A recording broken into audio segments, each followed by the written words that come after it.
ہمیں ہر ضروری تو نہیں کہ ہر کسی کو غیبی آواز آئے، مگر اس واقعے سے ہم سب کو اپنے آپ سے بار بار پوچھنا ہے.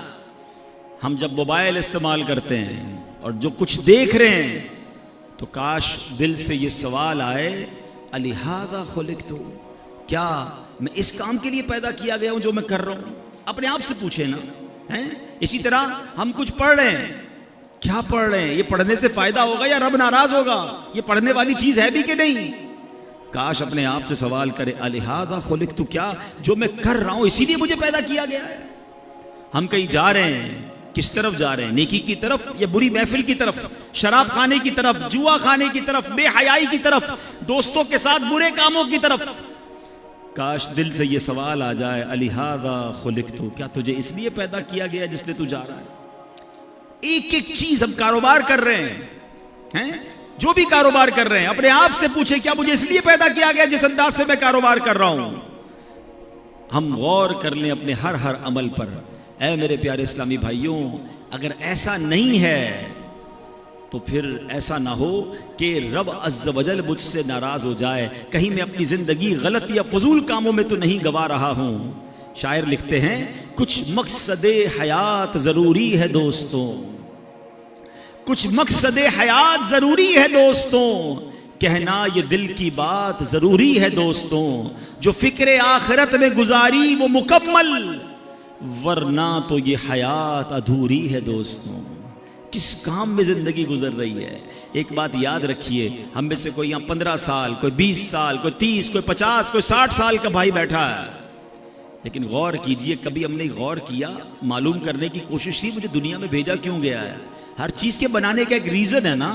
آپ کے کئیوں کے سر پہ ٹوپی ہے، ٹوپی کیوں بنائی؟ سر کو ڈھانپنے کے لیے. لباس ہے کیوں بنا؟ کپڑے پہننے کے لیے. گھڑی ہے کیوں ہے؟ ٹائم بتانے کے لیے. قلم ہے کیوں بنائی؟ لکھنے کے لیے. اشرف المخلوقات بنا دیا رب نے، کس لیے؟ پتہ ہی نہیں ہے کہ میری تخلیق کا، مجھے بنانے کا مقصد کیا ہے. اور ایک اور سوال میں کرنا چاہوں گا، آپ کے جیب میں قلم ہوتی ہے، جب تک لکھتی ہے کہاں رہتی ہے؟ جیب میں، سینے کے ساتھ. لکھنا بند کر دے، ختم کر دے، پھر کہاں جاتی ہے؟ ڈسٹ بن میں. مقصد ختم ہو گیا نا، اب اس پین کا حاصل کوئی نہیں ہے. اگر میں اور آپ مقصد کے مطابق زندگی نہیں گزار رہے تو پھر کہاں جائیں گے؟ غور کیجئے نا، ایک طرف تو اشرف المخلوقات میں کہا جا رہا ہے، مگر یہی بندہ جس مقصد کے لیے سے بنایا گیا، اول تو کئیوں کو مقصد ہی نہیں پتا، اور اگر معلوم ہے تو کیا زندگی اس مقصد کے تحت گزر رہی ہے؟ اب مولانا جلال الدین رومی بہت مشہور صوفی بزرگ ہیں، فرماتے ہیں اگر تمہیں بادشاہ کسی خاص کام کے لیے بھیجے، چلیں آج کی زبان میں کہہ دوں کہ آپ کا کوئی سیٹ ہے، باس ہے، کہیں آپ جاب کرتے ہیں، ٹھیک ہے نا، آپ کا افسر ہے، آپ کو کہے خاص کام ہے فلاں کام کر کے آؤ، آپ وہ کام کرنے نکلیں اور راستے میں بہت سارے دوسرے کام کرنے لگ جائیں، اور پرٹیکولرلی جس کام کے لیے بھیجا وہ کام ہی نہ کریں، تو بتائیے وہ بادشاہ جو ہے یا وہ جو باس ہے، وہ آپ کا افسر ہے، وہ خوش ہوگا یا ناراض ہوگا؟ کہ بھیجا کس کام کے لیے تھا؟ آپ کہے سر وہ اس کو چھوڑے باقی بہت سارے کر کے آیا ہوں. بھائی اس کے لیے تو بھیجا ہی نہیں تھا، جو کام کرنے بھیجا تھا ادھر گئے ہی نہیں، وہ کیا ہی نہیں. اللہ اکبر. اب آؤ میں قرآن کی زبانی بتاتا ہوں، میں اور آپ بنائے کس لیے گئے، مجھے اور آپ کو بھیجا کس لیے گیا ہے، مقصد حیات کیا ہے ہمارا، میرا اور آپ کا. رب کا کلام پارہ نمبر 22 ہے، سورہ احزاب. اللہ کیا ارشاد فرماتا ہے، غور سے سنیے گا. اِنَّا عَرَضْنَا الْأَمَانَةَ عَلَى السَّمَاوَاتِ وَالْأَرْضِ وَالْجِبَالِ فَأَبَيْنَا أَن يَحْمِلْنَهَا وَأَشْفَقْنَا مِنْهَا وَحَمَلَهَا الْإِنسَانُ. آسان ترجمہ قرآن کنز العرفان. اللہ فرماتا ہے بے شک ہم نے آسمانوں اور زمین اور پہاڑوں پر امانت پیش کی، امانت پیش فرمائی تو انہوں نے اس کے اٹھانے سے انکار کیا اور اس سے ڈر گئے، اور انسان نے اس امانت کو اٹھا لیا. یعنی ذرا غور کیجئے، آسمان، زمین، پہاڑ کیسی مضبوط اور عجیب مخلوقات ہیں، انہوں نے جس امانت کا بوجھ نہ اٹھایا وہ انسان نے اپنے ذمے لے لیا. اچھا پھر ہوا کیا کہ آسمانوں، زمین، پہاڑوں کو وہ عزت نہ ملی جو اللہ نے عزت انسان کو بخش دی، کیونکہ انسان کو اشرف المخلوقات فرما دیا گیا. لیکن اب سوال یہ وہ امانت کیا ہے جس کو اٹھانے سے پہاڑ نے انکار کر دیا، زمین نے انکار کر دیا، ٹھیک ہے، آسمان نے انکار کر دیا، فرمایا وہ امانت ہے نمازیں اور ہر وہ کام جس کے کرنے پر ثواب ملے اور نہ کرنے پر گناہ ہو. نہیں کریں گے تو گناہ ہوگا. یہ وہ امانت ہے جو انسان نے اپنے ذمے لے لی ہے. اور اللہ نے پھر انسان کو کیا شرف دیا؟ وَلَقَدْ كَرَّمْنَا بَنِي آدَمَ، اور بے شک ہم نے اولاد آدم کو عزت دی. مزید فرماتے ہیں اگر تم کہو میں یہ ایک کام عبادت نہیں کرتا تو نہ صحیح، اور بھی تو بہت سے کام کرتا ہوں. یاد رکھ انسان اور کاموں کے لیے دنیا میں نہیں آیا. یہ تو ایسے ہے، اب ذرا غور کیجئے، علماء نے بڑی پیاری مثال دی. کسی کے پاس قیمتی لوہے کی انمول تلوار ہو اور شاہی خزانوں میں ایسی تلوار ملتی ہو، کسی کو وہ تلوار مل جائے اور وہ کہے جناب میں اس تلوار سے اب گوشت کاٹا کروں گا، چھری والا کام میں اس تلوار سے لوں جو کروڑوں روپے کی تلوار ہو، میں فارغ تو نہیں کر رہا نا، اس تلوار کو استعمال تو کر رہا ہوں. تو عقل مند کیا کہیں گے؟ یہ تلوار اس لیے نہیں بنی، یہ کام تو 15 20 100 روپے کی چھری کر سکتی ہے، تم شاہی خزانے کی انمول تلوار سے پیاز کاٹ رہے ہو. ایک اور مثال دی علماء نے کہ کسی کو سونے کی دیگ مل جائے، خزانے کے اندر سے پہلے کے زمانے میں ہوتی تھی، سونے کی دیگ مل جائے اور اس سونے کی دیگ میں وہ شلجم پکانے لگ جائے. حالانکہ اس دیگ کے چھوٹے سے ٹکڑے سے نہ جانے اور کتنی دیگیں آ جائیں گی. یعنی یہ جو خزانے ہوتے ہیں یہ اس طرح کے معمولی کاموں کے استعمال کرنے کے لیے نہیں ہوتے. علماء نے ایک اور مثال دی، کسی کو بڑی قیمتی تلوار ملے اور وہ دیوار میں اس تلوار کو گاڑ لے اور اس پر جناب لوہے ٹوٹے ہوئے برتن لٹکائے یا اپنے کپڑے سکھائے، تو لوگ کیا کہیں گے؟ یہ تو کوئی چھوٹی سی لکڑی لگا کر بھی کام ہو سکتا تھا، اتنی قیمتی تلوار کو اس لیے نہیں بنایا گیا. اب اگر آپ آج کے دور میں اگر آپ غور کریں کہ کوئی قیمتی ہماری چیز ہے اس کو ہم پراپر استعمال نہ کریں، فضول استعمال کریں، تو لوگ کیا کہتے ہیں؟ یار یہ کیا کر رہے ہو، یہ اس کام کے لیے تو چیز نہیں بنی ہے. اچھا دنیا کی چیزوں کے لیے ہمیں یہ بات سمجھ آ رہی ہے، مگر غور کیجئے مجھے رب نے جس لیے بنایا ہے میں وہ نہیں کر رہا ہوں اور بہت سارے کام کر رہا ہوں. تو پھر بتائیں ہم اپنے مقصد حیات پر ہیں یا ہٹ چکے ہیں؟ قرآن کیا کہتا ہے؟ پتہ ہے میری اور آپ کی قیمت کیا ہے؟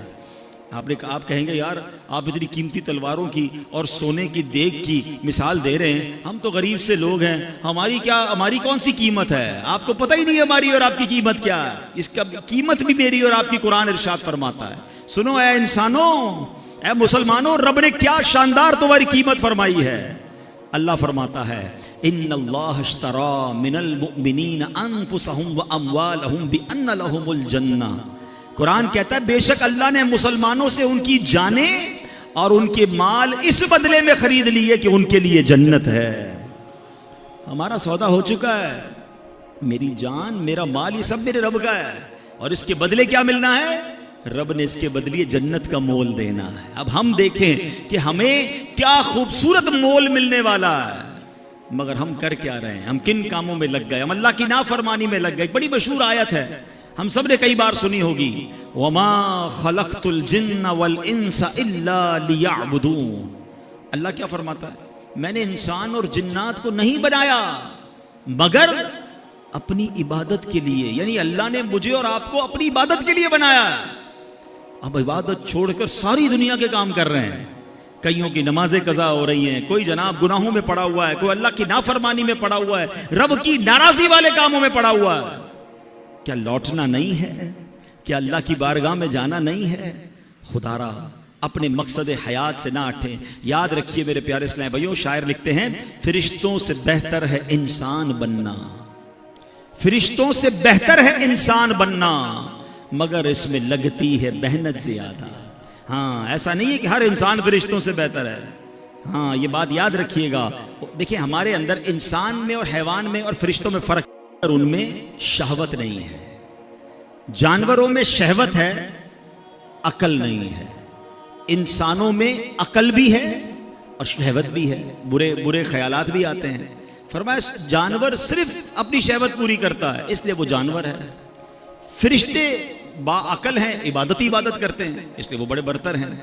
مگر وہ انسان جو اپنی شہوت، نفسانی خواہشات، شیطان کے وار اور گناہوں کے جو حملے ہوتے ہیں اس سے اپنے آپ کو بچا لے اور اللہ کی فرما برداری والی زندگی گزارے تو فرمایا وہ فرشتوں سے افضل ہو جاتا ہے. مگر وہ انسان جو عقل ہوتے ہوئے بھی صرف اور صرف اپنی نفسانی خواہشات، شہوات اور گناہوں کی طرف چلا جاتا ہے، اللہ کی نافرمانی کرتا ہے، فرمایا پھر وہ جانوروں سے بھی بدتر ہے. وہ انسان فرشتہ نہیں ہے یا فرشتوں سے افضل نہیں ہے، ہر انسان نہیں ہے. یہ کیٹیگری ہے انسانوں کی کہ آپ کی لائن آف ڈائریکشن کیا ہے. آپ زندگی اللہ کی فرما برداری میں گزار رہے ہیں یا آپ جانوروں سے بھی بدتر زندگی گزار رہے ہیں. شہوت پوری کرنا، جو من میں آیا وہ کرنا، وہ تو جانور بھی کرتا. اگر ایک انسان مسلمان ہو کر بھی جانوروں والی زندگی گزارے تو پھر تو وہ جانوروں سے بھی بدتر ہو گیا نا. غور کیجئے میرے پیارے اسلامی بھائیوں، ایک بات یاد رکھیے گا، یہ دنیا آخرت کی کھیتی ہے. ہم اس دنیا میں دنیا نہیں بلکہ آخرت کمانے آئے ہیں. ہم دنیا میں اس لیے ہیں تاکہ آخرت کی بہتریاں کما سکیں، یہاں نیک کام کریں، اللہ پاک کی رضا والے کام بجا لائیں، جنت میں لے جانے والے کام کریں. اللہ اکبر. اگر اس دنیا میں صرف مال بنانا، گھر بنانا، گاڑیاں لینا، بینک بیلنس بڑھانا، کاروبار چمکانا، اپنی باڈی کو باڈی بلڈنگ کرنا، اگر یہی کرتے رہے، یہ جناب بہرحال غریب تھے، کچھ حاصل بھی نہ کر پائے لیکن اس کے خواب سجاتے میں ہی زندگی گزار دی، مگر جنت میں جانے والے کام نہ کیے اور آخرت کے لیے کچھ ذخیرہ نہ کیا، ہم اپنی زندگی کا سمجھ لیں مقصد پورا نہیں کیا. حضرت عیسیٰ علیہ السلام نے ایک دن لوگوں کو فرمایا، تم بھی عجیب لوگ ہو، دنیا کے لیے بھاگ دوڑ کرتے ہو جبکہ اس کے بغیر بھی تمہیں رزق دیا جاتا ہے، کیونکہ اللہ پاک نے رزق کا وعدہ کیا ہے. صبح سے شام ہم کیا بھاگ دوڑ کر رہے ہیں؟ کسی طرح ہمارا جاب ہے، کاروبار ہے، فکریں ہیں کہ دنیا کا معاملہ ٹھیک ہو جائے. حضرت عیسیٰ فرما رہے ہیں دنیا کے لیے بھاگ دوڑ کرتے ہو حالانکہ اس کے بغیر بھی تمہیں رزق دے دیا جاتا ہے، کیونکہ رزق لکھا ہوا ہے اور اللہ نے دینے کا وعدہ کیا ہے. فرمایا آخرت کی فکر نہیں کرتے جبکہ آخرت کی نعمتیں بغیر محنت کے نہیں دی جاتی ہیں. یعنی جس کی ٹینشن لینی چاہیے تھی نا وہ ٹینشن نہیں ہے. ہمیں بھی کئی لوگ ملتے ہیں، پرچی بھی دیتے ہیں، حضرت دعا کر دیں کاروبار میں برکت ہو جائے، دعا کر دیں فلاں مسئلہ حل ہو جائے. بہت کم لوگ ایسے ملتے ہیں جو یہ کہیں کہ دعا کریں مغفرت ہو جائے، دعا کریں اللہ راضی ہو جائے. خود اپنی دعاؤں کو بھی تو چیک کریں نا کہ میں اور آپ ہر نماز کے بعد، یہ جب بھی اللہ کرے ہر نمازیں بھی سارے پڑھیں، لیکن جب بھی دعا کرتے ہیں تو آخرت کہاں ہے؟ آخرت مانگنا ہی چھوڑ دی لوگوں نے، دنیا کی فکریں زیادہ ہو گئی. نہیں میرے پیارے اسلامی بھائی، زیادہ فکر، زیادہ محنت، زیادہ کوشش ہم نے اپنی آخرت کے لیے کرنی ہے. دنیا تھوڑا سا ٹائم ہے، 60 سال، 50 سال، 70 سال، اور کتنا جئیں گے؟ ادھر پتہ نہیں کب تک رہنا ہے.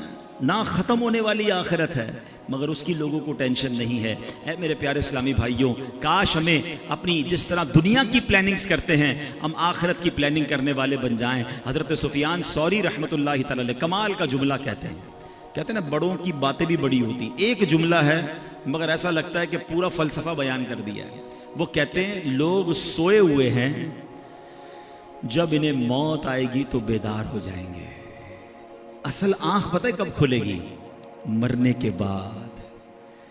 ہم جب انسان دنیا سے جاتا ہے نا تو رشتہ دار پتہ ہے کیا کہتے ہیں کہ میت نے پیچھے کیا چھوڑا ہے. فرشتے پتہ ہے کیا کہتے ہیں؟ میت نے آگے کیا بھیجا ہے. اصل مرنے کے بعد پتا چلے گا کہ اصل دنیا تو وہ تھی، میں نے آخرت کے لیے کیا تیاری کی. کئی لوگ بس دنیا کی پلاننگ بناتے بناتے، ابھی توبہ نہیں بعد میں کر لوں گا، بس اگلی رمضان کو توبہ کر لوں گا، بس یہ کاروبار سیٹ ہو جائے پھر گناہ چھوڑ دوں گا، پھر میں شراب چھوڑ دوں گا، پھر میں برے کام چھوڑ دوں گا، اور اسی انتظار میں دنیا سے چلے جاتے ہیں. فرمایا موت آئے گی تو بیدار ہو جائیں گے مگر پھر کر کچھ نہیں سکیں گے. اے میرے پیارے اسلامی بھائیو، اللہ کریم قرآن مجید میں ارشاد فرماتا ہے وَابْتَغِ فِي مَا آتَاكَ اللَّهُ الدَّارَ الْآخِرَةَ، اور جو مال تجھے اللہ نے دیا ہے اس کے ذریعے آخرت کا گھر طلب کر. کتنی پیاری بات ہے، جو کچھ اللہ پاک نے عطا کیا ہے اس سے کیا طلب کرنا ہے؟ آخرت طلب کرنی ہے. اب اللہ نے کیا دیا ہے؟ ہاتھ دیے ہیں. ان ہاتھوں سے کیا حاصل کرنا ہے؟ آخرت حاصل کرنی ہے. مگر ان ہاتھوں سے گناہ کر کے اللہ کو ناراض کر رہے ہیں. اللہ نے آنکھیں دی ہیں، ان آنکھوں سے اللہ کو راضی کر کے اچھے کام کر کے آخرت طلب کرنی ہے. مگر یہی آنکھیں حرام دیکھ کر اللہ کو ناراضی والے کام کیے جا رہے ہیں. یہ کان اللہ نے دیے ہیں، ان کانوں سے تلاوت سن کر، اچھی باتیں سن کر آخرت طلب کرنی ہے. مگر ان کانوں سے ہم اللہ کو ناراض ناراض کر کے، اللہ کو ناراض کر کے آخرت برباد کر رہے ہیں۔ غور کرتے جائیں، جو کچھ رب نے دیا، قرآن کیا کہہ رہا ہے، جو اللہ نے دیا ہے اس سے آخرت طلب کرو، مگر مجھے اور آپ کو جو رب نے دیا، چاہے وہ دولت دی، صحت دی، طاقت دی، اولاد دی، مرتبہ دیا، شہرت دی، جو کچھ دیا وہ رب نے دیا، مگر کیا میں اس سے آخرت طلب کر رہا ہوں یا رب ہی کو ناراض کر رہا ہوں؟ بڑی عجیب کیفیت ہے۔ اے میرے پیارے اسلامی بھائیوں، حضرت سہل بن عبداللہ تستری رحمۃ اللہ تعالی علیہ بہت بڑے اللہ کے ولی ہیں۔ ان کی عادت کریمہ تھی، اللہ کی راہ میں بہت خرچ کیا کرتے تھے، جو ہاتھ میں آتا اللہ کی راہ میں دے دیتے۔ تو ان کے گھر والوں کو لگا کہ یہ اتنا خرچ کرتے ہیں تو ایسا نہ ہو سارا ہی خرچ کر دیں، کچھ بچے ہی نہ ان کے پاس۔ تو حضرت عبداللہ ابن مبارک کے پاس گئے کہ حضور ان کو کہیں کہ اتنا خرچ نہ کریں، غریب ہو جائیں گے، خرچ کریں اللہ کی راہ میں مگر اتنا تو خرچ نہ کریں۔ تو عبداللہ ابن مبارک نے ان کو کہا کہ مجھے تمہارے گھر والوں کا پیغام آیا ہے کہ تھوڑا ہلکا ہاتھ رکھو، اتنا اللہ کی راہ میں جو آتا ہے خرچ کر دیتے ہو۔ تو حضرت عبداللہ تستری رحمۃ اللہ تعالی علیہ نے بڑا کمال کا سوال کیا سہل بن عبداللہ تستری نے کہ حضور ایک بات بتائیں، ایک بندے کا ایک مکان ہو، اس کو چھوڑ کے دوسرے مکان میں اس کو شفٹ ہونا ہو، تو کیا پچھلے مکان میں کچھ چھوڑتا ہے وہ، یہ سارا کچھ نکال کے آگے لے جاتا ہے؟ تو فرمایا واقعی مکان شفٹ کرنا ہو تو پہلا مکان تو پورا ہی خالی کر کے جاتا ہے۔ کہ حضرت بس میرا اگلے مکان میں شفٹنگ کا ٹائم آنے والا ہے، میرا آخرت کا سفر قریب ہے، تو میں یہاں کیوں چھوڑ کے جاؤں؟ میں آخرت کے لیے تیاری کر رہا ہوں، میں اگلے مکان کو سجا رہا ہوں۔ اب آپ بھی ذرا غور کریں، کسی کا کرائے کا گھر ہو یا اپنا گھر ہو، چھوڑ کے اگلے گھر میں شفٹ ہونا ہو تو ایک ایک چیز یہاں سے نکال کے لوگ ادھر لے جاتے ہیں۔ بعض اوقات تو وہ بھی لے جاتے جو نکالنے کا عرف نہیں ہوتا، اگلا آ کے پریشان ہوتا ہے، یار پورا گھر ہی خالی کر گئے، یار یہ بھی لے جاؤں وہ بھی لے جاؤں، بس نہیں چلتا ورنہ ٹائلیں بھی نکال کے لے جائیں، میرا ہے نا لے جاؤں آگے، کیونکہ رہنا آگے ہے، اب اس گھر میں نہیں رہنا۔ کاش یہ بات سمجھ آ جائے کہ اس دنیا میں مجھے رہنا نہیں ہے، مجھے اگلی دنیا میں جانا ہے، میرا سفر آگے کا ہے، مگر آگے کی کیا تیاری ہے، اللہ کرے یہ بات سمجھ آ جائے۔ اسی طرح کا ایک واقعہ کہ کس طرح عقل مند لوگ اپنی اگلے سفر کی تیاری کرتے ہیں، اس واقعے سے مزید سمجھ آئے گا۔ ایک شہر میں ایک عجیب سا عرف تھا، عجیب سا اس کا ایک اصول تھا کہ ہر سال وہ اپنا ایک بادشاہ چنتے تھے، مگر اس کا طریقہ یہ تھا کہ جو پہلا دن سال کا ہوتا تھا، شہر کے دروازے میں جو سب سے پہلا بندہ داخل ہوتا تھا ارلی ان دا مارننگ، صبح صبح اس کو پکڑتے تھے اور اپنا بادشاہ بنا دیتے تھے۔ تو ایک اجنبی سا شخص تھا، وہ اس کو پتہ بھی نہیں تھا، وہ شہر میں صبح صبح داخل ہوا، شہر والوں نے پکڑ لیا، مبارک ہو مبارک ہو، اس کو ہار وغیرہ پہنایا، کہ خیریت تو ہے، کہ آپ کو مبارک ہو، آپ ہمارے بادشاہ بن گئے۔ کہ کیوں بادشاہ بن گیا؟ کہ ہمارا اصول ہے جو سال کے پہلے دن سب سے پہلے شہر میں داخل ہوتا ہے وہ بادشاہ۔ کہ اچھا تو کتنے ٹائم کے لیے بادشاہ؟ کہ 1 سال کے لیے۔ وہ تھا بڑا عقل مند آدمی، کہتا ہے 1 سال کے لیے؟ کہ ہاں۔ کہ پہلے جو مجھ سے پہلے بادشاہ تھے وہ سارے کہاں گئے؟ کہ وہ 1 سال حکومت کرتے ہیں، پھر ہم ان کو ایک جنگل میں جا کے پھینک کے آ جاتے ہیں، اور اس جنگل کے اندر وہ بھوکا پیاسا مر جاتا ہے، اگر بھوکا پیاسا نہیں مرتا تو سانپ بچھو کھا جاتے ہیں۔ اس نے کہا اچھا۔ اب اس نے بڑی عقل بندی کی، اس نے پہلے تو پورے شہر والوں کے کام بڑے اچھے کیے، ان کے مسائل حل کیے، اور پھر غیر محسوس انداز میں اس نے اس شہر سے اس جنگل تک کا روڈ بنوایا۔ اچھا روڈ بن گیا تو وہاں اس نے لوگوں کو بسانا شروع کیا، آہستہ آہستہ کھانے پینے کی دکانیں بھی وہاں لگا دی۔ اب جب سال پورا ہوا تو لوگوں کو کہا ٹھیک ہے بھائی میرا ٹائم پورا ہو گیا، مجھے بھی اسی جنگل میں چھوڑ کے آ جاؤ۔ تو جو شہر کے بڑے لوگ تھے انہوں نے کہا آپ بڑے سمجھدار ہیں، آپ نے اس جنگل بیابان کو بھی شہر بنا دیا، ادھر بھی جناب اتنی رونق کر دی کہ ہم آپ کو ادھر بھی لے کے جائیں گے تو آپ کو کوئی پرابلم نہیں ہوگی، ہمیں ایسے ہی عقل مند بادشاہ کی ضرورت تھی، اب ہم سب نے مل کر فیصلہ کیا ہے آپ ہی ہمارے بادشاہ رہیں گے۔ اب بظاہر تو یہ واقعہ ہے، مگر کیا مجھے اور آپ کو ایک شہر میں نہیں جانا ہے؟ مجھے اور آپ کو ایک اور دنیا میں نہیں جانا ہے جہاں سانپ اور بچھو بھی ہو سکتے ہیں؟ اللہ ناراض ہوا تو قبر میں سانپ اور بچھو بھی تو ہو سکتے ہیں نا۔ جہنم کی آگ اور جہنم کا عذاب کتنا خطرناک ہے، مگر ہم میں سے کون ہے جو اس جہان کو، آخرت کے معاملات کو آسان کرنے کے لیے یہاں سوچ رہا ہے کہ یار یہیں رہ کر میں آخرت بہتر کر لوں۔ ایک اور واقعہ میں نے پہلے بھی بیانات میں سنایا ہے کہ ایک ملک تھا، یہ بھی حکایت ہے، ایکچولی یہ اس طرح کی حکایتیں چوٹ کرنے کے لیے ہوتی ہیں، کہ ایک ملک میں ایک مقابلہ کروایا گیا کہ اس پورے ملک میں سب سے بڑا بے وقوف کون ہے۔ اب ہے نا بڑی عجیب بات، بے وقوفوں کا مقابلہ کون کرتا ہے؟ بہرحال مقابلہ ہوا، وزیروں نے سلیکٹ کیا کہ بادشاہ سلامت ہم نے جان لیا ہے کہ یہ بندہ سب سے بڑا بے وقوف ہے. کہ چیک کر لیا، کہ چیک کر لیا. اس کو اس نے اپنی سونے چاندی کی خوبصورت سی مالا ہار پہنایا اور اس کو گھر بھیج دیا. وہ بندہ بڑا خوش گھر آ گیا. تھوڑے دنوں بعد اس کو کسی نے بتایا کہ بادشاہ سلامت بڑے بیمار ہو گئے ہیں. کہا اچھا چلو میں جا کے ملتا ہوں بادشاہ سلامت سے. بادشاہ کے پاس گیا. کہا بادشاہ سلامت کیسے ہیں آپ، ٹھیک ہیں؟ تو کہا بس اب تو آخری لمحات ہیں، یہ دنیا چھوڑ کر جا رہا ہوں. کہتے ہیں اچھا بادشاہ سلامت کہیں اور جا رہے ہیں؟ تھا تو بے وقوف نا. کہاں بس اب یہ دنیا یہ جہان چھوڑ کر اگلے جہان میں جا رہا ہوں. تو بادشاہ سلامت یہ بتائیے یہاں تو اتنا بڑا محل ہے، اتنے سارے کمرے ہیں، جدھر جا رہے ہیں ادھر محل بنا لیا ہے؟ بادشاہ کہتا ہے وہاں تو جھونپڑی بھی نہیں بنائی ہے. اچھا بادشاہ سلامت میں دیکھ رہا ہوں آپ کے پاس بڑے پیسے ہیں، یہاں پر بڑے ہیرے جواہرات ہیں، جدھر جا رہے ہیں ادھر آپ نے پیسے بھجوا دیے؟ کہا نہیں ادھر تو پھوٹی کوڑی بھی نہیں ہے. کہ بادشاہ سلامت ادھر میں دیکھ رہا ہوں آپ کے آگے پیچھے اتنے خادم خادمائیں ملازم، جدھر جا رہے ہیں ادھر کچھ ملازم بھجوائے نہیں بھجوائے؟ کہ ادھر میرا کوئی خدمتگار نہیں ہے. تو اس بے وقوف نے پتہ کیا کیا، جو اپنی مالا تھی نا جو بادشاہ نے پہنائی تھی اس کو اتاری اور اس کو بادشاہ کو پہنا دی. کہ مجھ سے بڑے بے وقوف تو پھر آپ ہوئے نا. آپ کو پتا ہے کہ میں کسی اور دنیا میں جا رہا ہوں، نہ گھر بنایا، نہ پیسے بھجوائے، نہ ملازم بھجوائے، تو بڑے بے وقوف تو آپ ہوئے.